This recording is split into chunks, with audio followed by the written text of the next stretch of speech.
तुमको बहुत बढ़िया एक कहानी सुनाते हैं तुम। तो एक लड़का था और उसको एनडीए का इंटरव्यू देना था। एनडीए यहाँ सब जानते होंगे, कठिन होता है, सबको पता होगा। तो एनडीए का इंटरव्यू देना था और वो केरल से निकला देहरादून के लिए। देहरादून में था इंटरव्यू। बड़े गरीब घर का बच्चा था, पैसा भी नहीं था उसके पास, 18-19 साल का था आप जैसा एकदम। तो उसकी बहन ने बोला कि मैं अपने कंगन बेच देती हूँ और इससे जो पैसे आएंगे इससे टिकट करा के चले जाना।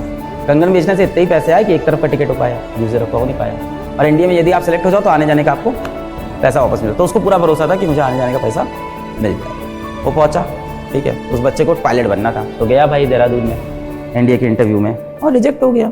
कॉमन सी बात है, बहुत टफ होता है। रिजेक्ट हो गया। जैसे ही रिजेक्ट हुआ उसको लगा अब क्या करें, अब अपनी बहन को क्या मुंह दिखाएंगे, अपने पिताजी को क्या मुंह दिखाएंगे, कंगन बेच के यहाँ तक आए हैं, क्या इज्जत रहेगी हमारी।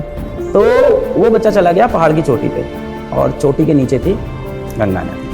और फिर उसके मन में वही ख्याल आया जो हम सब के मन में कहीं ना कहीं कभी ना कभी तो आता ही है, मेरे मन में भी ऐसा क्या आता है। तो एक बार चोटी की तरफ जाए फिर पीछे चला जाए, क्योंकि डिसीजन लेना पड़ता है, ठीक है। जब वही सोच रहा था तो उसी टाइम वहाँ पे एक शिवानंद स्वामी आ गए इत्तेफाक से पहाड़ के ऊपर। तो शिवानंद स्वामी ने से पूछा कि बच्चा क्या कर रहे हो। तो रो पड़ा छोटा बच्चा 18-19 साल का, बोला कि साधु जी हमारे साथ ऐसा ऐसा हुआ है, हम केरला से आए हैं यहाँ तक और बहन का कंगन बेच के आए हैं, अब क्या मुंह दिखाएंगे, हमको पायलट बनना था, हम पायलट नहीं बन पाए। क्या है तुम इधर आओ, चलो पहले हमारे साथ। तो उसको ले गए अपने साथ आश्रम में, बोले चलो खाना खाओ, रोटी खाओ, बढ़िया। क्या चलो अब सो जाओ, अब समय से रात हो गई, चलो सो जाओ। सो गए। अगले दिन सुबह उठे, कह लो किराया लो, चलो घर जाओ। तो फिर वो फिर से रो दिए कि यार साधु जी हमें तो लगा था आप कुछ सोल्यूशन बताओ, कुछ ज्ञान बताओगे, आप तो ऐसे किराया दे के वापस भेज रहे हो। तो उन्होंने कहा कि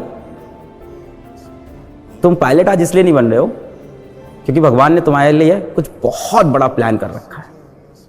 तो वो बंदा प्लेन उड़ाना चाहता था, फिर उसने मिसाइल उड़ाई। डॉक्टर एपीजे अब्दुल कलाम साहब।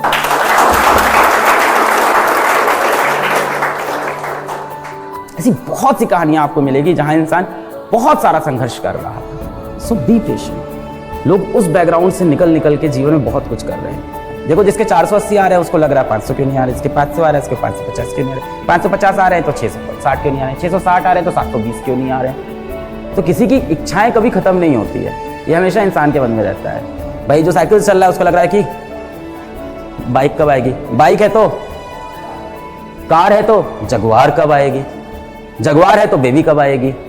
तो चाहत इंसान की कभी खत्म नहीं होती है।